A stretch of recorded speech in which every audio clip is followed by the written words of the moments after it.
नमस्कार, मैं विकास कुमार अपने यूट्यूब चैनल टेस्ट गुरु पे आप सभी बच्चों का स्वागत करता हूं। जैसा कि आप सभी जान रहे हैं कि हम सभी युवा बैच में एक दूसरे से मिलते हैं। युवा बैच में हम लोग ने भाग 13 तक पिछले क्लास में पढ़ लिया था। आज हम लोग पढ़ेंगे भाग 14, जिसमें हम लोग आर्टिकल 300 तक पढ़ लिए थे। आज हम लोग भाग 13 और भाग 14 पढ़ने वाले हैं। तो हेडिंग लगा लीजिए लोग, भाग संख्या 13, जिसमें हम लोग भारत की व्यापार की नीति के बारे में, भारत की व्यापार नीति कैसी। भाग 14 में आईएएस की सबसे बड़े लेवल की अधिकारी पद जो उसकी चर्चा करेंगे। IAS, IPS, Indian forest service के बारे में भी चलेगा।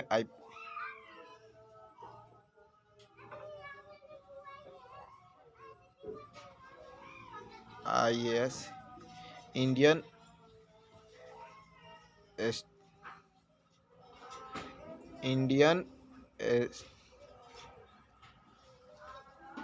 Administrative service, Indian administrative service की बात करेंगे। आईपीएस की चर्चा करें। इंडियन पब्लिक सर्विस की बात करेंगे। IFS, Indian forest service. ये तीन चीज़ों की बात करेंगे। उसके बाद व्यापार वाणिज्य नीति, ये है भाग 13 में। और आईपीएस, ये सब आज हम लोग पढ़ने वाले हैं। तो हेडिंग लगा लीजिए और लिखिएगा लोग भाग 13। हेडिंग लगा लो भाग 13। भाग 13 में किसकी चर्चा है? भाग 13 में व्यापार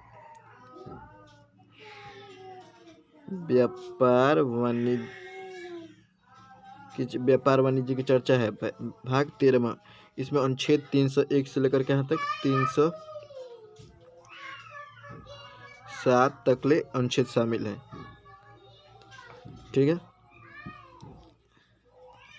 लिखिए अनुच्छेद 301।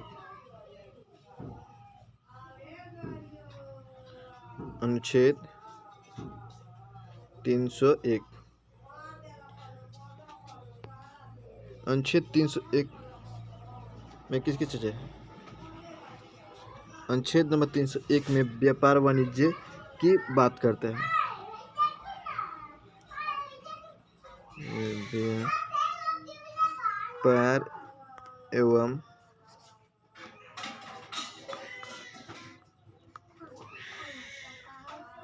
वाणिज्य की बात करते हैं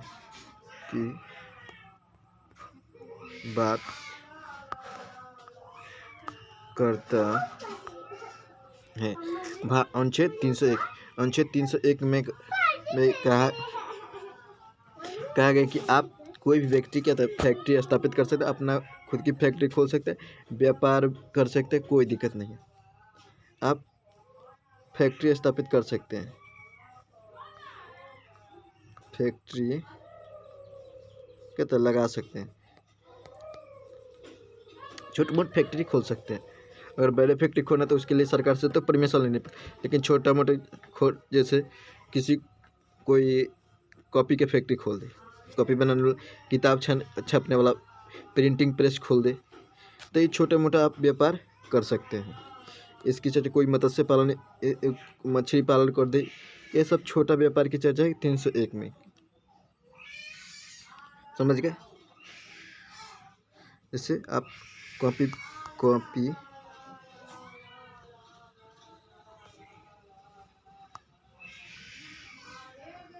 की फैक्ट्री लगा सकते हैं, कॉपी की फैक्ट्री स्थापित कर सकते हैं, तेल निकालने वाला फैक्ट्री लगा सकते हैं, चिड़ा कूटने वाला भी ये सब फैक्ट्री लगा सकते हैं, मैंने छोट मोट कारखाना खोल सकते हैं। 301 आपको यह अनुमति देता है।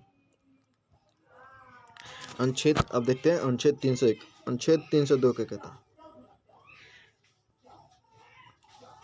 अनुच्छेद 302, अनुच्छेद 302 क्या कहता है? अनुच्छेद 302 कहता है कि अगर आपकी फैक्ट्री से राष्ट्र या देश को नुकसान पहुंच रहा है, तो क्या सुप्रीम कोर्ट उस फैक्ट्री को बंद कर सकती है।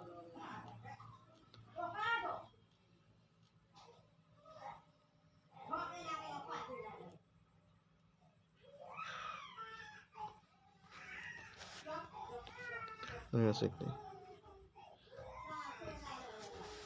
अनुच्छेद 302 क्या कहते हैं?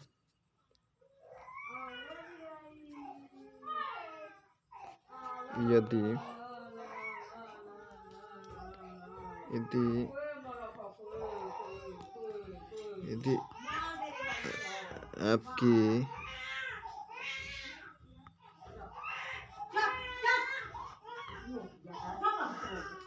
फैक्ट्री यदि आपकी फैक्ट्री से देश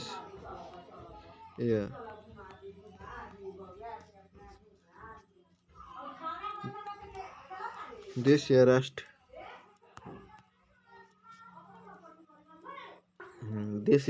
को नुकसान पहुंचता है तो नुकसान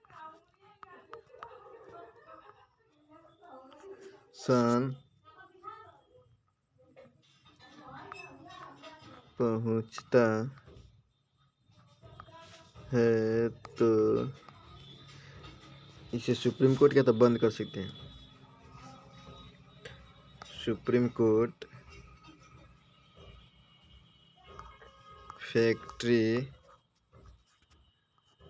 बंद कर सकती है, बंद कर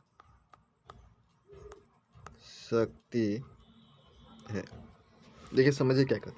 अनुच्छेद 302 कहता है कि यदि आप कोई फैक्ट्री लगाए, सरकार इसमें मना नहीं करेगी, लेकिन आपके फैक्ट्री से लोगों को नुकसान पहुंच रहा है या राष्ट्र को खतरा महसूस है तो फैक्ट्री को बंद करा सकती है।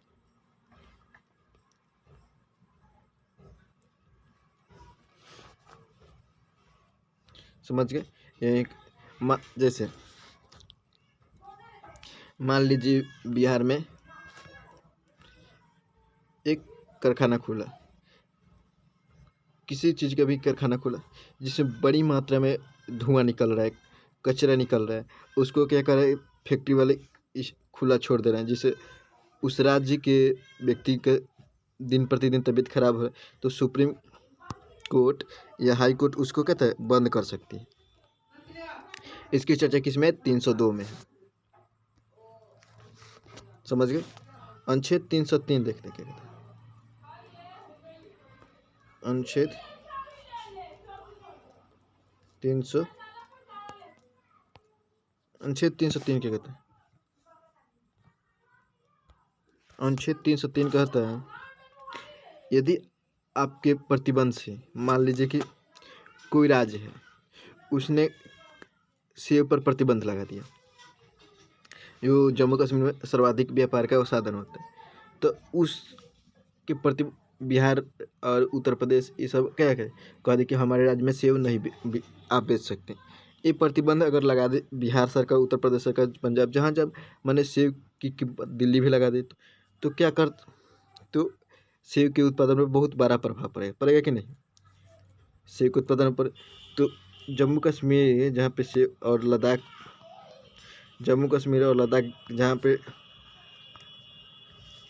सेब का उत्पादन होता है, वो सुप्रीम कोर्ट से जाकर बोलेंगे कि देखिए हमारे सेब के उत्पादन पे राज्य सरकार क्या कहते प्रतिबंध लगा दी कि आप मेरे राज्य में नहीं बोल सकते, जिससे हमारे सेब के उत्पादन में बहुत बड़ा नुकसान पहुंच रहा है, तो सुप्रीम कोर्ट उस प्रतिबंध को हटा सकती है। सुप्रीम कोर्ट उस प्रतिबंध को हटा सकती है, इसी की चर्चा है। इसको मैं अच्छे से लिखता रहूँ।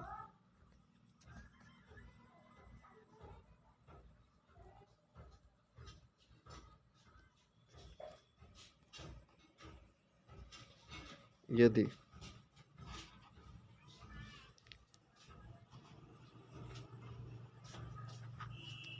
राज्य के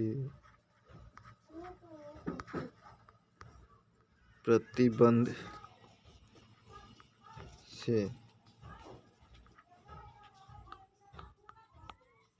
किसी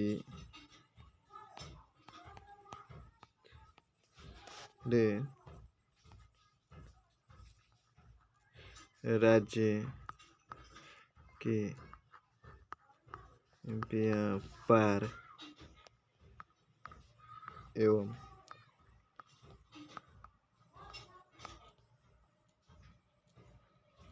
वाणिज्य को नुकसान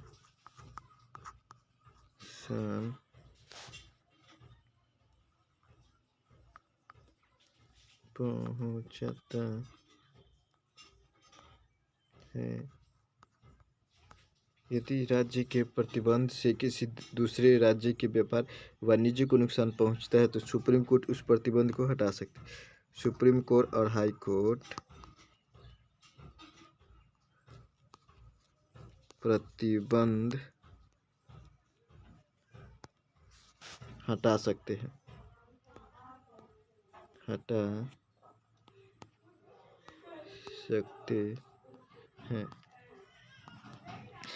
सकते हैं की चर्चा 3 में है और लगा सकते हैं 2 में। यदि आप मैंने बताया कि सबसे ज़्यादा मान लीजिए कि नारियल का सबसे ज़्यादा उत्पादन क्या था, दक्षिणी क्षेत्र में होता है, केरल, तमिलनाडु, कर्नाटक, इस समय नारियल का उत्पादन सबसे ज़्यादा होता है। अब कहे कि आप अपना उत्पादन क्या था, आप अपने ही राज्य में बेचिए। इधर पटना में देखते हैं कितना लोग नारियल पीता है। राजस्थान इस सब में कहे कि नहीं, हम अपने का नारियल नहीं लेंगे। सब कोई मना कर दे कि आप मेरे राज्य में इसका व्यापार नहीं कर सकते, आप अपने राज्य में रखिए। तो केरल के जो व्यापार वाणिज्य है या उसके मंत्री जो होंगे दिल्ली कोर्ट, हाई कोर्ट में जाएंगे और बोलेंगे ऐसा बात है कि हमारे जो नारियल के उत्पादन है उस पर सारे राज्य ने मिलकर क्या था, प्रतिबंध लगा दिया। बोला कि आप मेरे राज्य में नहीं बच सकते। तो उससे प्रतिबंध को केंद्र सरकार हटा सकती है, कहती कि नहीं, आप किसी भी राज्य में व्यापार कर सकते हैं, मैं इस प्रतिबंध को हटा देता हूँ।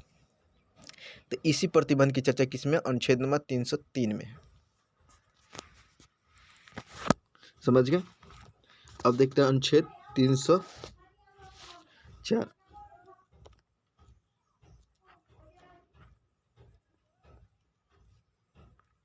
अनुच्छेद 304 अनुच्छेद 304 कहता है, यदि कोई चीज़ किसी राज्य में प्रतिबंध है, जैसे बिहार में दारू बंद है, तो बिहार के प्रत्येक नागरिक को दारू नहीं पीना है, चाहे वो भले ही उत्तर प्रदेश का नागरिक हो।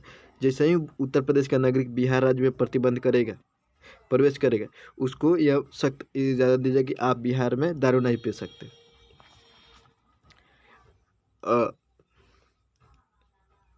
कहा कि यदि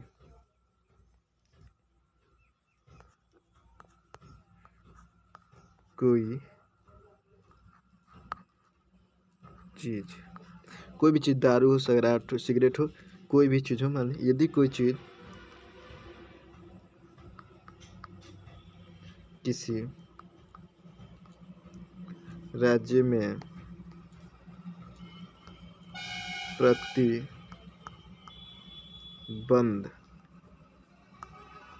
है तो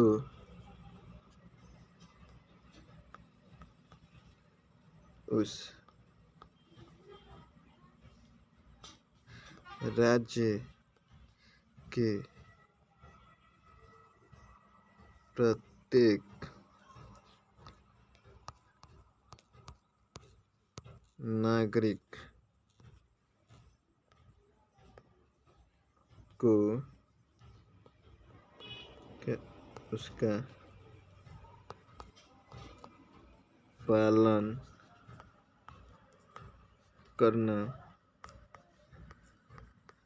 होगा। नोट के उस राज्य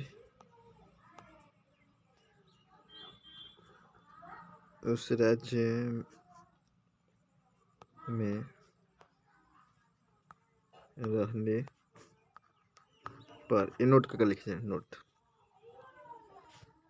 नोट कर लिख लीजिएगा कि उस राज्य में रहने पर आपको क्या होता है, उस नियम का पालन करना पड़ेगा। जैसे एग्जाम्पल लिख लीजिएगा,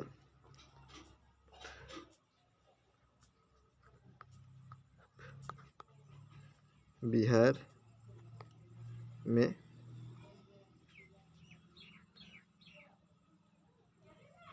में दारू, बिहार में क्या है, दारू बंद है। तो बिहार के अगर किसी भी व्यक्ति को दारू पीते हुए पुलिस देखती है तो क्या है, तो उठा कर ले जाए।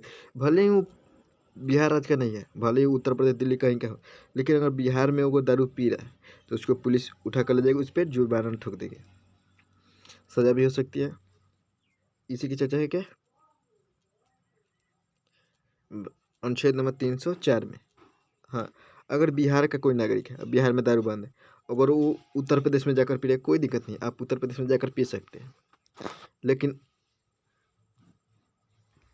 उत्तर प्रदेश में मान लीजिए कि दारू पी लिया और ट्रेन में बैठे हैं, अब उत्तर प्रदेश में दारू पिए 10 मिनट पहले, अब ट्रेन का प्रवेश कर गई बिहार में, अब बिहार में उतर गए।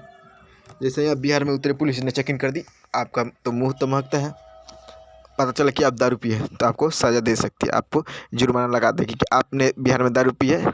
भले ही आप उत्तर प्रदेश में दारू पिए, लेकिन आप दारू पिए थे कहाँ गए, बिहार राज्य में, तो आप पर ये फाइन लग सकता है। समझ गए। अब देखते हैं अनुच्छेद 305।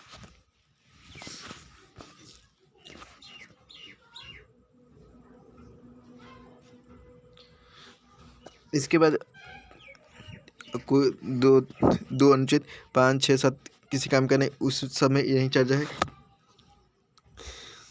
इसी सब की चर्चा है। अब देखते हैं भाग 14, अति महत्वपूर्ण। यहाँ से हमेशा 1-2 प्रश्न प्रत्येक परीक्षा में देखे जाते हैं। लिखिए, भाग 14,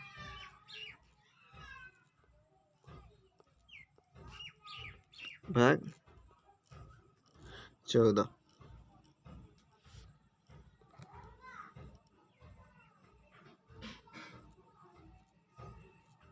इसमें अनुच्छेद कहाँ से वो 7 पे खत्म हुआ, तो अनुच्छेद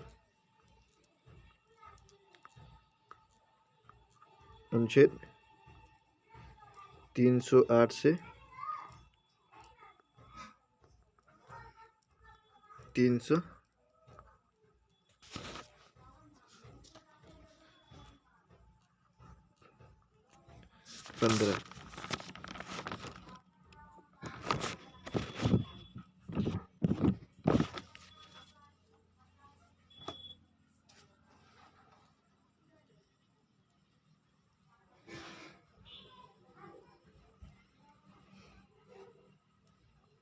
की चर्चा है भाग 14 में।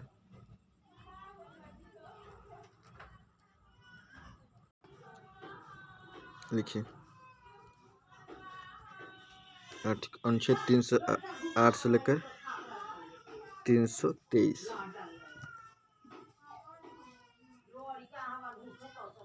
इतने अनुच्छेद इसमें शामिल है। 308 से लेकर 323 तक भाग 14 में। इसमें किसकी चर्चा, IAS, IPS,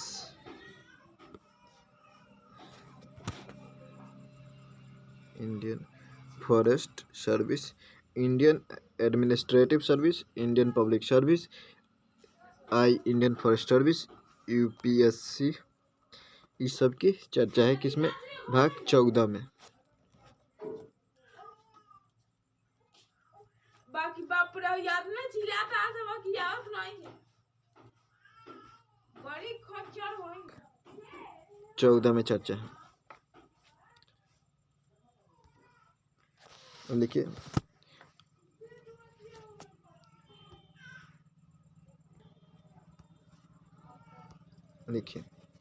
अनुच्छेद 311।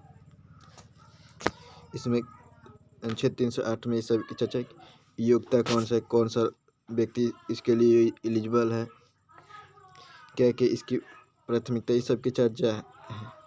अनुच्छेद महत्वपूर्ण अनुच्छेद देख रहे हैं, अनुच्छेद 311 संघ राज्य आयोग में नौकरी करने अनुच्छेद 311 कहता है, अनुच्छेद 311 अनुच्छेद नंबर 311 कहता है, यदि आप केंद्र सरकार में नौकरी कर रहे हैं,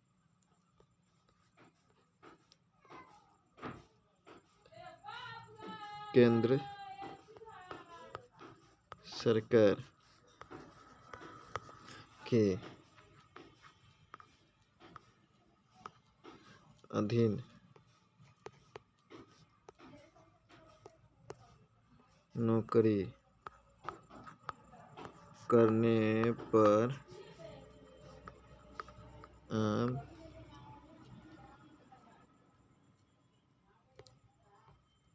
जल्दी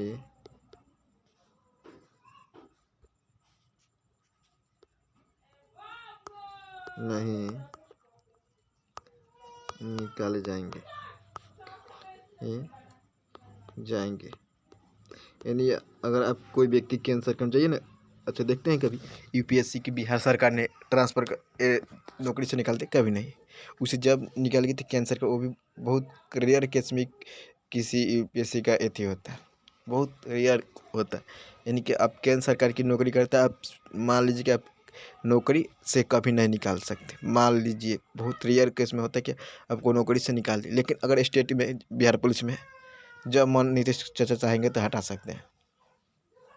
लेकिन हाँ, कुछ कारण हो, वैलिड कारण होने पर, ऐसा नहीं कि आए कहे कि आप नौकरी नहीं कर सकते, कुछ कारण होगा तो आपको नीतीश चाचा निकाल सकते हैं। लेकिन अगर केंद्र सरकार ने नियुक्त किया डीएम को, आईपीएस को, इसको केंद्र सरकार, तो नीतीश चाचा उसमें कुछ नहीं कर सकते। यही कहा गया अनुच्छेद नंबर 311 में। अनुच्छेद 312 किसकी चर्चा? अनुच्छेद 312 AIS, अनुच्छेद 312, अनुच्छेद 312 क्या कहता है? अखिल भारतीय सेवा की बात करता है।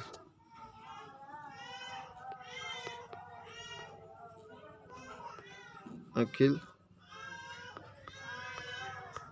भारतीय सेवा की बात करता है।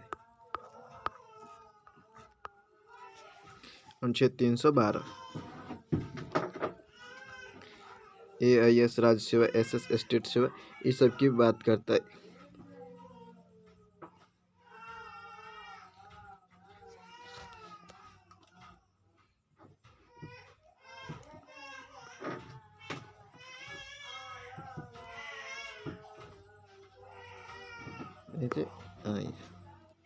IAS देखते हैं, इसके फुल फॉर्म कहते हैं इंडियन एडमिनिस्ट्रेटिव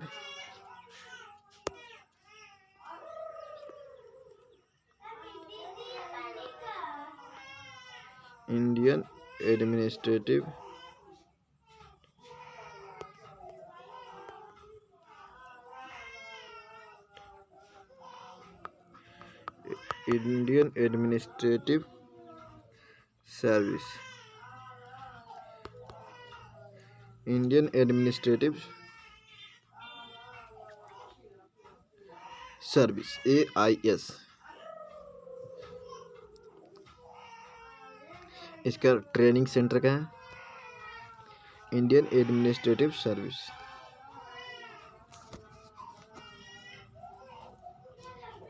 इसका ट्रेनिंग सेंटर क्या है?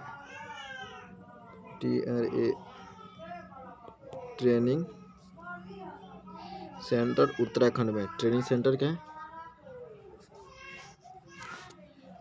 मंसूरी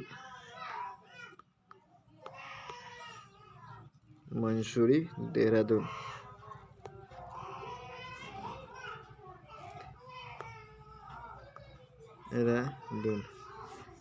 मंसूरी, इसका नाम क्या है?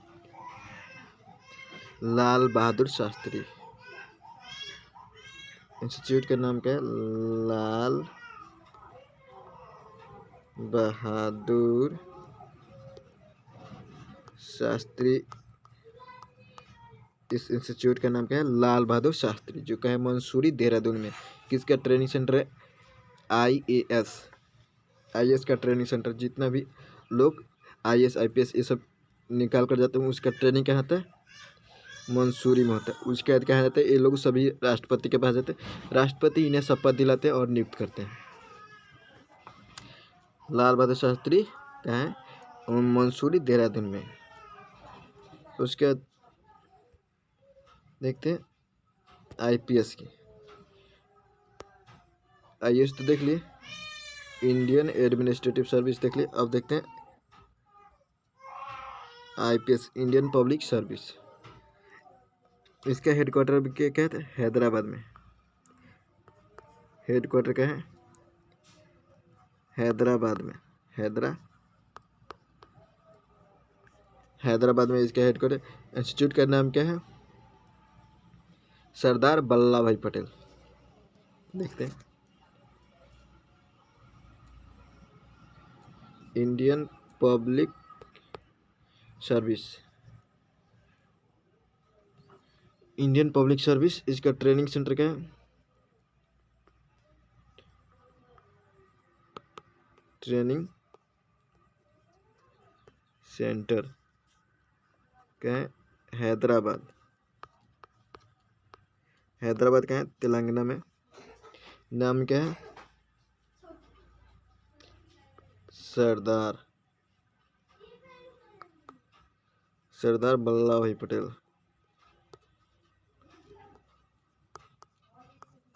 सरदार वल्लभ भाई पटेल इस इंस्टीट्यूट का नाम है जो ट्रेनिंग देता है आईपीएस को।